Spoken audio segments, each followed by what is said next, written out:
What's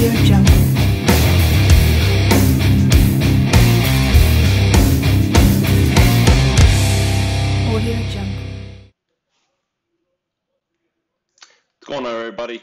Steve Renner here with a little bit of a Dongers Club podcast live stream. Wanted to just take a moment to talk about Steve Renner here with a little bit of a Dongers Club podcast rule change, if you will, that has been made on FanDuel for this year's baseball season. There's been a lot of talk about this on radio, on Twitter, social media, etc.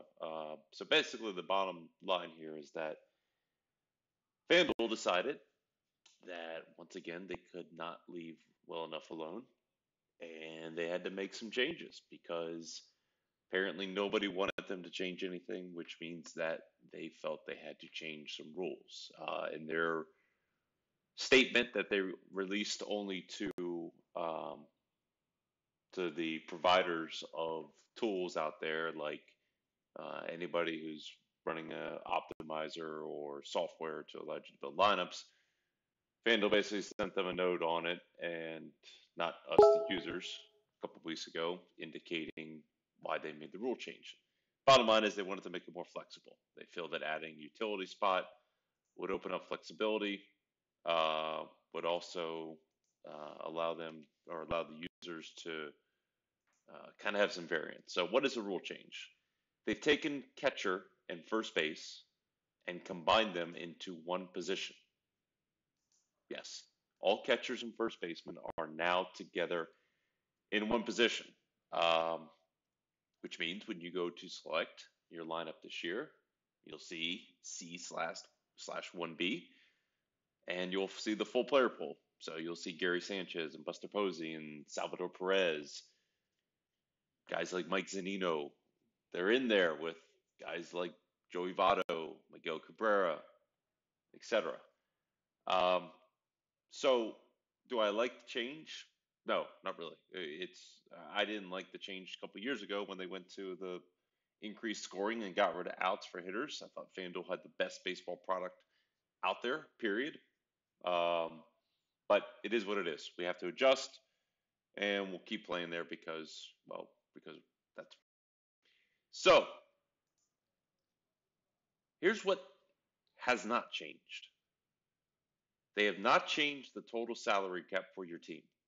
It remains $35,000. They have not changed the total number of hitters on your roster. It remains 8 hitters plus 1 pitcher. You can still roster catcher, first, second, third, short, and 3 outfielders. Let me repeat this. Total salary, $35,000. 8 hitters, 1 pitcher. You can still roster a catcher and a first baseman. So I ask, have they really changed anything? Obviously, yes, they have. So let's look at the scenarios before we get into the utility spot, because that's what everyone is going to be scratching the itch for. They got to get their cracker. Give me the utility spot. How am I going to use it? Before we get there, here's a couple more basic things that you got to factor in before we get into that, before we get into the catchers and the fact that they actually perform better than you might think last year. It's simple. You just have to decide, do you not want to roster a catcher? Do you not want to roster a first baseman? Or do you want to not change your approach? Now, a lot of people out there listening and who give recommendations like to stack. They like to go in, pick a team, stack 4, pick another team, stack another 4, and go. Or maybe they go 4-3-1, 3-3-2, etc. Fine, you can still do that. A couple things that can change that now. You can, like last year, you couldn't go, in the case of the Indians, you couldn't go Edwin Encarnacion and Carlos Santana. This year, Yonder Alonso takes Santana's role. You can do that now. How frequently will you actually want to do that? Probably not that much. So I don't think that's a significant change. But you got to decide, is there a catcher that I really want to roster today? Is there a first baseman that I really want to roster today? Because that's the only change here. All they've done is said that you no longer have to pick a catcher if you don't want to. You don't have to pick a first baseman if you don't want to. It's very basic. That's as simple as it comes. That's not how people are going to build their lineups, though. The common person is going to go in immediately and say, oh, catchers suck. They're like kickers. I don't want a catcher. Right? They're going to immediately jump over this because they look at it and they go, there's only a few guys like Sanchez, Posey when he's hitting well. Looks like Zanito's going to have another good year, so I'll mention that douchebag in there as well. But they're going to look at those high-priced guys and say, yeah, you know what, I'll skip over that. I don't need that because I've got all these first basemen here who are much more attractive and much deeper and much better. So if you look back on last year, the one thing I noticed as I'm going through random days as we got into the season, there was always at least one, if not two or three catchers in the top 5 between catcher and first base every day. The drop-off comes around 8, 9, and 10, where you start getting into the Eric Hosmers of the world or Eric Dames last year, guys that are a little bit deeper down the list there. That's where first base becomes much deeper than catcher. But at the top, on any given day, when we're talking one player between the two, not much difference. Not much difference between catcher and first base. Especially when you factor in that a lot of the high-priced first basemen are Joey Votto, Paul Goldschmidt, Freddie Freeman.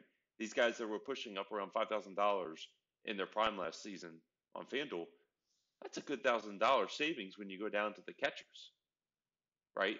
And so even though most catchers are batting 5, 6, 7, 8 in the order, they still held their own quite a bit against first baseman. So the common person is going to make the first mistake, which is they're going to immediately going to skip over catcher. They're going to see all the options at catcher and first.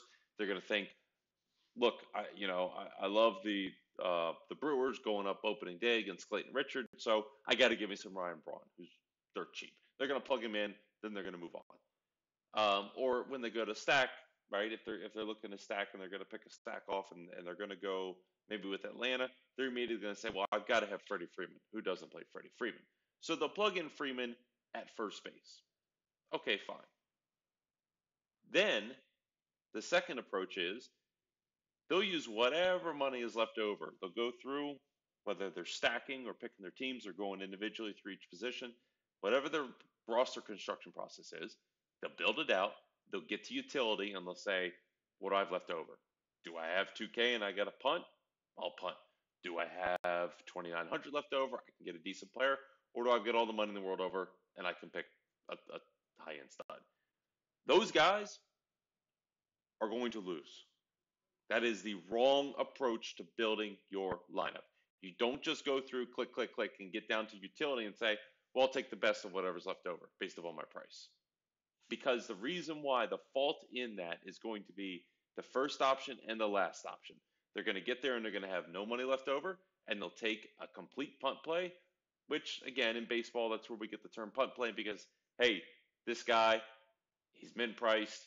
Maybe he's batting at the top of the order. He's going to get a lot of bats. You don't have the outs to worry about. It's kind of a punt. I'll punt it and go there.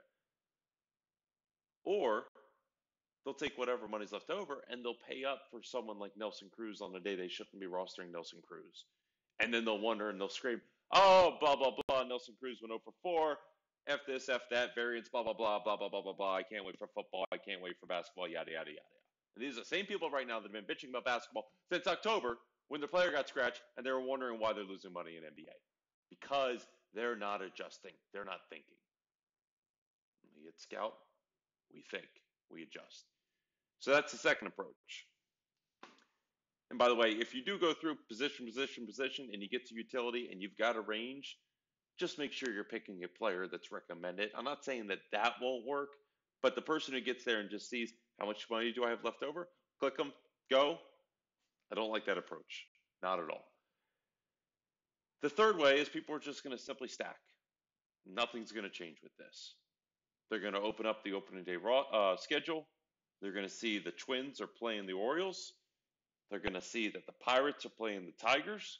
And they're going to say, okay, I know a couple things here. I know Camden Yards is a good place to hit.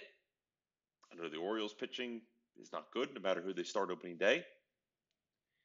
And I know Jordan Zimmerman, who's pitching for Detroit, is horrible. So they'll say, give me 4 Pirates, give me 4 Twins, go. Not a bad approach. I'll admit, not a bad approach. But here's what you have to analyze first. You have to look at catcher and first, whether you're doing a stack or you're picking from the entire pool, and identify, is this a good position today?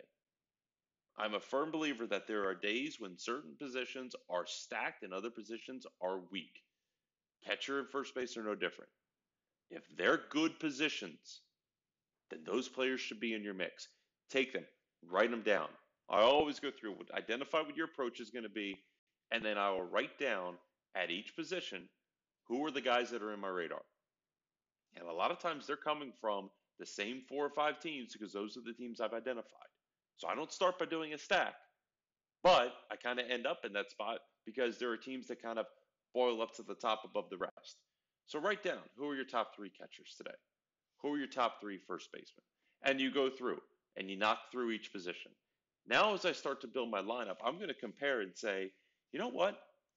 My top catcher, in my opinion, is in a much better spot than my second shortstop, my second third baseman, and my second baseman. So immediately I'm looking at this going, well, I'm not going to go too deep at second, short, or third because I feel that I've got an equally good play at catcher and first. So I'll consider that angle. The second piece is when you look at the outfield now, you can go fourth. That's where you're going to find a lot of the value. You're going to find a 2K guy, someone like a good example would be maybe like a Hernan Perez, right? When he's facing a lefty, he's in a good matchup, he's hitting fourth.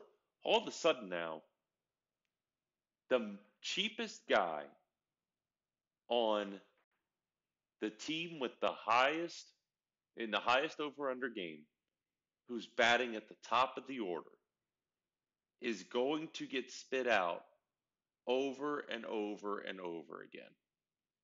The chalk is going to go higher on those type of players. The guys like a John Jay when he was back with the Cubs.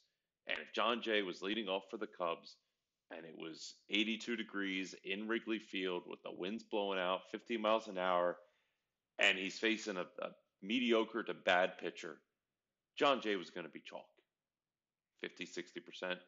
Now it's even higher because people are going to plug him in at utility and then go back and say, okay, I can pay up now at first base, which is, again, the wrong approach.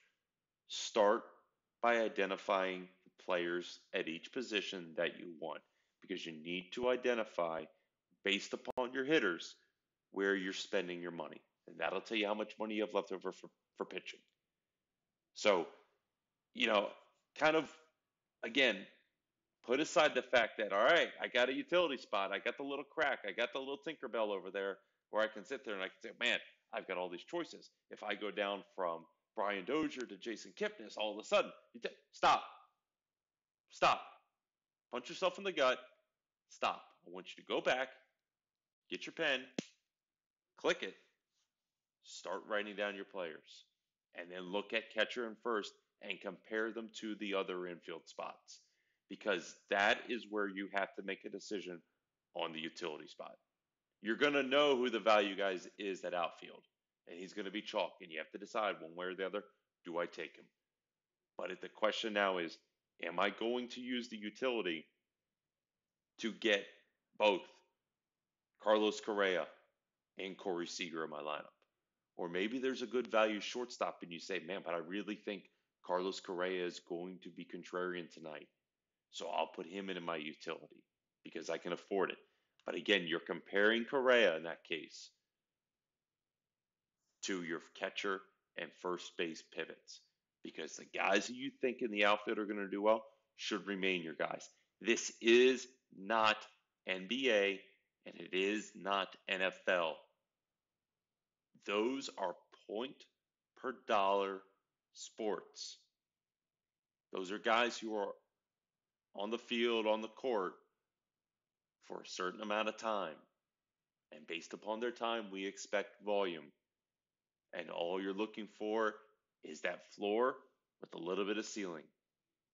Baseball, though, I'm just looking, it's very binary. The guy is either going to do it or he isn't. And more people lose in baseball because they make mistakes, not because they just didn't have enough offense. It sounds confusing, but there's a big difference there. Somebody makes a mistake, they end up with a 0 or a 3. Someone gets a 9 or a 12, they just didn't get enough offense. That happens less frequently. You get that guy who's producing, you'll be in a good spot. You'll be cashing. So, recap. What's changed? Salary cap is still $35,000. You're still picking the same number of hitters. You can still roster a catcher and a first baseman. Should you immediately go to utility? No. Get your pen out. Give me the Dr. Roto click. I want you to start writing down your players at each position, but look at catcher and first. Identify who are the targets there, how do the other infield positions stack up, and then look at, again, your approach. Are you a stack player? Are you someone who's going to come in and just kind of build a couple core players and then build around that? But use your approach and continue to apply it just like you would have last year and carry it over to this season. And if you're someone that's coming in new this year, completely new to baseball, well, then hopefully this doesn't confuse you too much. But again, I don't think we need to panic here. It's the same scoring, it's the same salary cap, and technically the roster can be the same. That's all for now. I'm going to pick this up a little bit more next week. I'm going to do a write up on this. Look for more podcasts. We're going to have an opening day podcast to try to get 3 or 4 guys together to talk through this. For now, Donglers Club signing out.